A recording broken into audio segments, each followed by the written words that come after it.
हज़ारा सूबे के हवाले से जो एक तहरीक चल रही है उसके चेयरमैन भी हैं। बहुत शुक्रगुजार हूँ सरदार साहब आपके वक्त की। सबसे पहले तो आज आपने एक प्रेस कॉन्फ्रेंस की और देखकर अच्छा लगा कि वहाँ पर पाकिस्तान तहरीक इंसाफ के दोस्त भी आपके साथ बैठे हुए थे।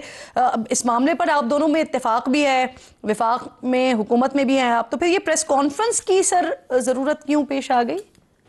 बिस्मिल्लाह रहमान रहीम। जिस तरह के आपको पता ही है कि सुबह हज़ारा की तहरीक जो है 2010 से शुरू है और 12 अप्रैल 2010 को इब्टाबाद में जब सबसे पहला एहतजाज किया गया तो हमारे 7 नौजवान भी शहीद हो गए थे। और उसके बाद हज़ारा बार की जितनी भी सियासी जमातें उन्होंने मिलकर ये जदोजहद जारी रखी और हज़ारा के अवाम ने भरपूर एहतजाज किया, जो मुतालबा भी किया और असम्बली में भी आवाज उठाई गई थी ताकि जो इलादा सूबा जिसको हम पहले से महसूस कर रहे थे, बहुत सारी मारूमियां थी और पहले से भी कई दफा ये मुतालबे होते रहे।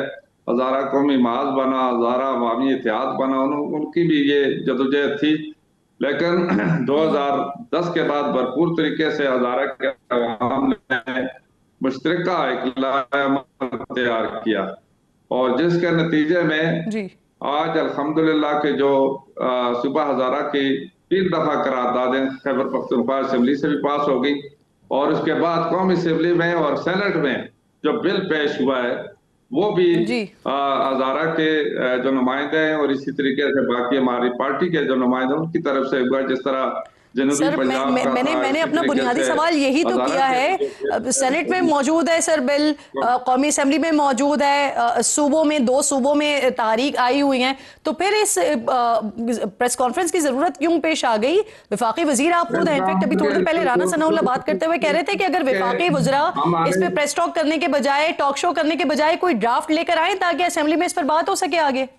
नहीं, असल बात यह है कि चूंकि हमारी एक मुश्तरका ये एक सुप्रीम काउंसिल बनी हुई है जिसमें तमाम पार्टियों के लोग मौजूद हैं। जिस तरह आपने देखा कि पीटीआई के भी उसमें शामिल थे, जेयूआई के भी हैं और इसके साथ हज़ारा के मुस्लिम लीग नून के भी इलेक्टेड लोग और साबका और मौजूदा एमएनए एमपीए उसमें मौजूद थे। तो ये हमारी एक सुप्रीम काउंसिल बनी हुई है। जो भी अगर हम काम करते हैं, एक लायाबल तैयार करते हैं या आगे स्ट्रगल चलाते हैं तो उसका मैं इजलास बुलाता हूं, क्योंकि मैं उसका चेयरमैन हूं और हमारी मुशावरत से हम इसको आगे चलाते हैं। तो जरूरत इस वजह से रुकावट कहाँ आ रही है सर? आजकल जब क्या, चले मैं इस तरह से पूछ लेती हूँ, क्या पीएमएलएन हुक्मरान जमात मुकम्मल तौर पर आपके साथ है? देखिए, चूंकि जो बिल पेश हुआ है वो स्टैंडिंग कमेटी को रेफर हो चुका है और हम यही कहते हैं कि उसके लिए 2/3 मेजॉरिटी की जिस तरह तरमीम की जरूरत है, उसमें जो हुक्मरान जमात है या बाकी जमातें वो उनके जो जितने भी लीडरशिप है, हज़ारे में आकर उन्होंने वादा भी किया और जलसों में ऐलान भी किया और उसके साथ जिस तरह उन्होंने अपने मंशूर में भी ये बात रखी है कि मजीद सूबे बनाए जाएंगे। तो अब ये वक्त है कि जो तरमीम लाई जाए और उस हवाले से मतलब ये जो मैं तीसरी बार अपना सवाल दोहरा देती हूँ, मैं आपसे पूछ रही हूँ रुकावट कहाँ आ रही है? रुकावट तो खैर उसके लिए ये है कि वो असेंबली में लाई जाए, जो लीडरशिप है उससे यानी मशावरत करके और 2/3 मेजॉरिटी उसके लिए जरूरी है और उसके लिए सबको यानी एतमाद में लेने की भी जरूरत है। इसलिए हमारी जो जितने भी मकामी कौमी असेंबली से जो रेफर हुआ है, आपको पता है कौमी असेंबली में किसी ने मुखालिफत नहीं की या सेनेट में भी किसी ने मुखालिफत नहीं की और स्टैंडिंग कमेटी को काम करके दोबारा लाए जाए। तो चूंकि कौमी असेंबली डिसॉल्व हो गई थी, उसके बाद नई असेंबली आई है और इसी तरीके से सेनेट का जो बिल है वो भी अभी तक स्टैंडिंग कमेटी के पास है। तो हमारा तो ये मुतालबा है कि उसको गौर गौज करके वो लाया जाए और इसमें मेरे ख्याल में रुकावट तो इस तरीके से नहीं आ रही, क्योंकि जितनी भी जमात हैं उनकी लीडरशिप ने यह ऐलान किया हुआ है और अब वक्त है कि पाकिस्तान में मजीद सूबों की जरूरत भी है।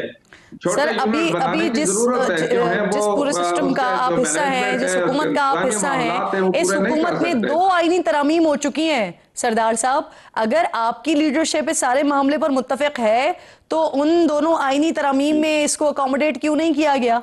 देखिए, वो तो उस वक्त सूबों की तरमीम नहीं आई, अब इस पर बात हो रही है। जिस तरह मुख्तलिफ हलकों से ये आवाज उठ रही है और इसके लिए हम अपनी लीडरशिप से भी इंशाल्लाह यही दरख्वास्त करते हैं और बाकी बड़ी जमातों की लीडरशिप, मुस्लिम लीग नून और इस तरह पार्टी है जो उन्हीं के मुशावरत से जो बिल असेंबली में जमा हुआ था तो अब इस तरह की इसकी हमारे तमाम जमातों की लीडरशिप ने की है।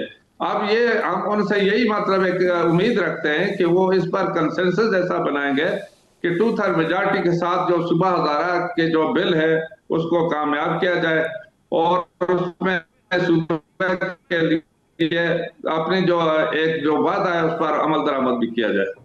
तो इसमें बहुत सारी जो सर मैं आखिरी सवाल सरदार साहब आपसे पूछ रही हूँ और बहैसियत वफाकी वजीर नहीं पूछ रही सर, बहैसियत चेयरमैन पूछ रही हूँ हजारा सूबे की तहरीक के। सर मुझे ये फरमा दें कि अगर आपकी लीडरशिप आपके इस मुतालबे को तस्लीम नहीं करती तो फिर आपका लाए अमल क्या होगा?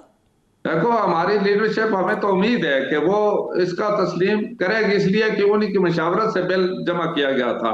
और अगर खुदा न खास्ता इस तरह की कोई बात है तो वो हमें बताएंगे, हमें एतमाद में लेंगे, हम अपनी सुप्रीम काउंसिल का में ये सारी डिस्कस करके लाया अमल तैयार करेंगे। अभी हमारा लाया अमल तो यही बना है कि हम मुख्तलिफ जो जमात है पार्लियामान में उनकी लीडरशिप से हम मुलाकातें करेंगे और उनको ये बावर भी कराएंगे, याद भी दिलाएंगे कि अब ये वक्त है, क्योंकि हजारे के लोगों ने बड़ी कुर्बानियां दी हैं और इस पर सारे लोग मुतफिक हैं और उन्होंने जो अपने अपने मंशूर में ये जो सुबह हजारा की बात रखी थी। अभी आपके लाए अमल में सड़कों पर आने का ऑप्शन या हुकूमत से अलग होने का ऑप्शन ये मौजूद है?